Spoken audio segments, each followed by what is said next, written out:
रहे, उन तक न पहुंचे, उनमें उनको जो है दूसरे धारे में छोड़ दिए। इसी तरह कत्ल गारत के लिए होते हैं। अब आपको समझना है इस हकीकत को, क्योंकि समझाने के लिए अक्लमंद आदमी के लिए ज्यादा वक्त की जरूरत नहीं होती है। अगर समझना है समझो, नहीं समझना है तो फइन्नका ला तहदी इन्नका ला तहदी मन अहबब्त वलाकिन अल्लाह यहदी मन यशा।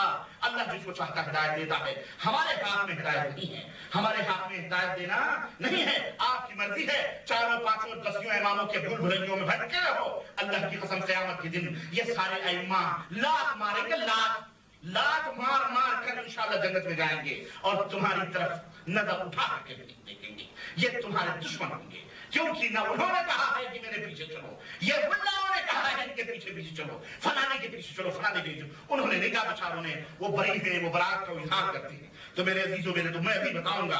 तो नबी अलैहिस्सलाम, मैं तसलसल जरा सा एक मैं आपकी खिदमत में रखना चाहता हूँ। अहल हदीस का तसलसल क्या है?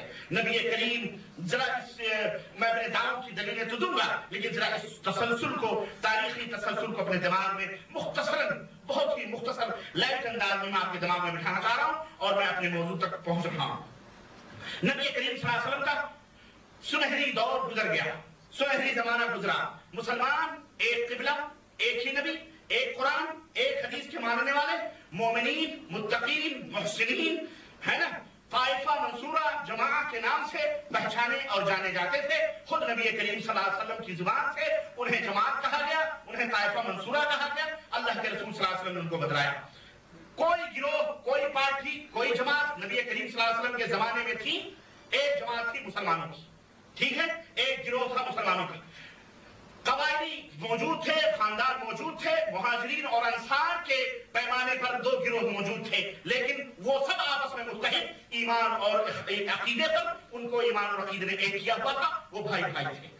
एक वक्त ऐसा भी आया कि शैतान ने शरारत की और मुहाजिर और अंसार में इस तरह के कुछ ख्यालात और इस तरह के कुछ किसी मौके पर शैतानी अंदाज लगाने की कोशिश की और मुहाजिरीन अपने लोगों को पुकारने लगे, अंसार अपने लोगों को लड़ाई के लिए पुकारने लगे। अल्लाह के नबी सल्लल्लाहु अलैहि वसल्लम को खबर हुई। नबी करीम सल्लल्लाहु अलैहि वसल्लम चादर घसीटते हुए उन दोनों के दरमियान पहुंचे। करीब था कि तलवारें म्यान से निकल जाएं और मुहाजिर और अंसार आपस में टकरा जाएं और खत्म हो जाएं। अल्लाह के नबी सल्लल्लाहु अलैहि वसल्लम ने फरमाया, अबी दाअवल जाहिलिया व अना बैन अज़हुरिकुम दऊहा फइन्नहा मुमकिना।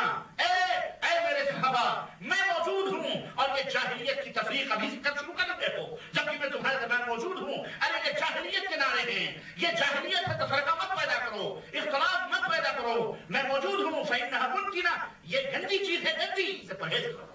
ये कभी कभी शैतान ने इस तरह की शर्तपसंदी की मुसलमानों को बांटने के लिए, लेकिन पैगंबर इस्लाम हजरत मोहम्मद रसूलुल्लाह सल्लल्लाहु अलैहि वसल्लम ने इसका सद्देबाब किया और फिर मुसलमानों को मुत्तहिद किया।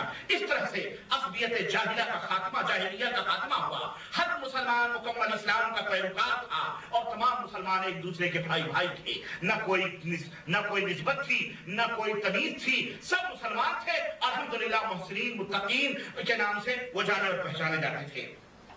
इमाम मुअर्रिख अल्लामा खतीब बगदादी रहमतुल्लाह अलैह फरमाते हैं कि कानल मुस्लिमूना इंदा वफात रसूलिल्लाह सल्लल्लाहु अलैहि वसल्लम अला मिनहाज वाहिद फी उसूल الدين وفروعه غير من अज़हर वफाक़न व अज़हर निफाक़न।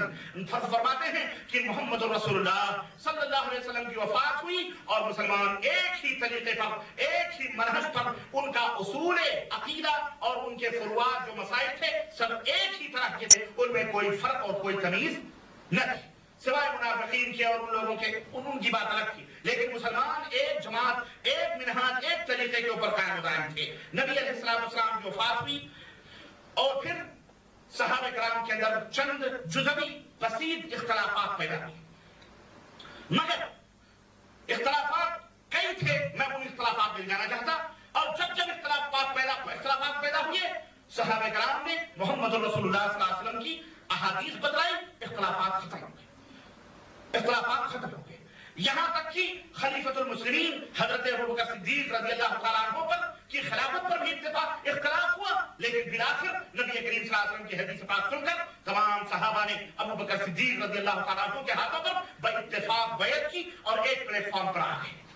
कोई जमात नहीं, कोई नहीं, फितने मिट गए, दिल जमा हो गए और मिल्लत वाहिदा जश्न वाहिद की तरह बन गई और अबू बकर सिद्दीक रज़ी अल्लाह तआला अन्हु की क़यादत में ये उम्मत चलती रही।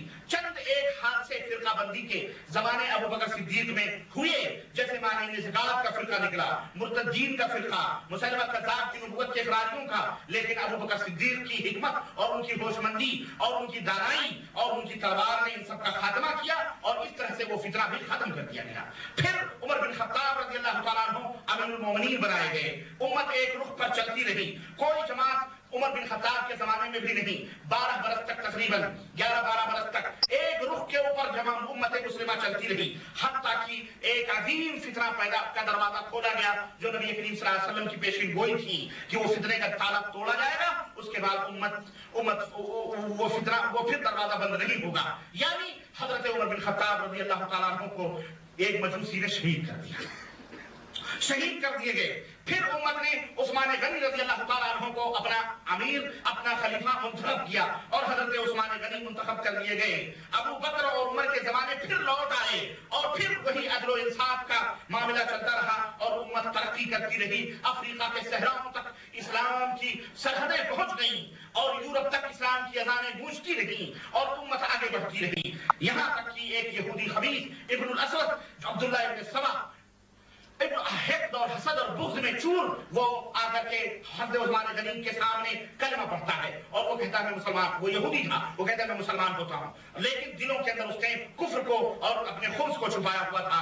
चुनांचे उसने वहां से फितने की बीज उसने डाली, इस्लाम का लिबादा ओढ़ा, शक्ल सूरत मुसलमानों जैसी बनाई, नमाजी, ज़कात हज करने लगे, ये तमाम सब उन्होंने शुरू किया, मगर दिलों में बुग़्ज़ और कीने रखते हुए खुफिया तरीके से वो इमामत अली की फर्जियत की दावत देने लगा कि अबू बकर ने, उमर ने, उस्मान ने ये अली की खिलाफत जो है छीन ली है, असल हकदार इसके अली इब्न अबी तालिब।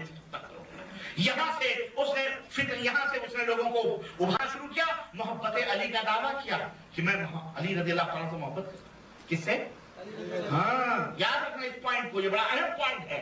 किसी की मोहब्बत का दावा किसी को जन्नत में नहीं ले जा सकता है जब तक कि उसके तरीके और उसके मनहज के मुताबिक उसका अमल न। हाँ, मोहब्बत अली का उसने दावा किया, निस्बत हजरत अली रज़ी अल्लाह तआला अन्हु की तरफ, एक जलीलुल कद्र सहाबी की तरफ, दामाद रसूल हजरत अली की तरफ उसने की और उनका नाम लेकर उम्मत के अंदर फितने के या इख्तिलाफात की बीज बोना उसने शुरू कर दिया। मस्र गया, कूफा गया, बसरा गया, हिजाज गया, लोगों को उसने जमा करना शुरू किया और एक जम्मे गफीर मुसलमानों की उसकी हामी हो गई और उसके पीछे पीछे वो लोग चलने लगे और नतीजा क्या हुआ कि 50 दिन तक हजरत दामाद रसूल हजरत उस्मान गनी को मदीनतुर रसूल मस्जिद नबी के बगल के अंदर 50 दिन तक भूखा और प्यासा रखा गया और इस खबीस की साजिश पर बलवानियों ने घर के अंदर कूद कर दामाद रसूल हजरत उस्मान गनी के सीने पर चढ़कर आपकी गर्दन मुबारक को आपके जिस्म से अलग कर दिया और आपको शहीद कर दिया गया। ये फितने का ये नतीजा हुआ।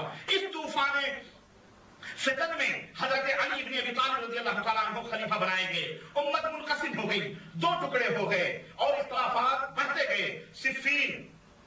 सिफ़ीन की जंग, जमल की जंग, हजरत आयशा सिद्दीका की एक पार्टी, हजरत अली की एक पार्टी, फिर जंग सिफ़ीन जो हजरत अमीर मुआविया और हजरत अली के दरमियान जंग हुई, हजारों मुसलमान शहीद कर दिए गए और हजारों मुसलमान इधर से भी और उधर से भी एक दूसरे के खिलाफ बरसरे पैकार हुए। यहाँ तक कि मेरे अजीजों सन 40 हिजरी में खुद हजरत अली इब्न अबी तालिब रज़ी अल्लाह तआला अन्हु को मजलूमन शहीद कर दिया गया। इस तरह से तबई मौत मरने वाले एक खलीफा हजरत अबू बकर सिद्दीक हैं, बकिया 3 खलीफे रसूल जो थे हजरत उमर बिन खत्ताब, हजरत उस्मान गनी और हजरत अली बिन तालिब शहीद किए गए हैं। हाँ, शहीद किए गए हैं। समझ आएगा आपको? इस तरह से फिर हजरत हसन इब्न अली, उन्हीं बलवानियों ने उनको खलीफा बनाया और उनको फिर हजरत हसन इब्न अली की दानिशमंदी कि हजरत हसन इब्न अली रज़ी अल्लाह तआला अन्हुमा ने حضرت ابن معاویہ سے موافقت کی اور تنازل اختیار کرتے ہوئے خلافت حضرت امیر معاویہ رضی اللہ تعالیٰ عنہ کو سونپ دی، اور پھر خلافت راشدہ کا دور ختم ہوا اور یہ ولایت بنو امیہ کے اندر آئی، اور اس طرح سے میرے عزیزو یہ امت پھر آگے بڑھتی رہی، لیکن اختلافات کے دائرے وسیع ہوتے گئے، امت کے درمیان فرقے بننا شروع ہوئے، یہاں تک کہ فکر و نظر کی بیس پر سیاسی پیمانے پر 4 فرقے اس وقت عالم وجود میں آئے۔ خوارج کا فرقہ جو حضرت علی کو کافر کہتا تھا، ہے نا، روافض کا فرقہ جو شیعہ علی کے نام سے جو شیعہ ہیں، جو حضرت علی کا نام لے کر کے اور حضرت علی کو معبود بھی سمجھتے، نعوذ باللہ، المدد یا علی المدد یا علی المدد، اور ان کو سب کچھ سمجھتے ہیں، اور خلیفہ خلفائے ثلاثہ کو غاصب اور چور ان سے تبرئے کرتے ہیں۔ یہ رافضی شیعہ یہ یہودیوں سے بدترین لوگ ہیں، اللہ ان کے شر اور فتنے سے امت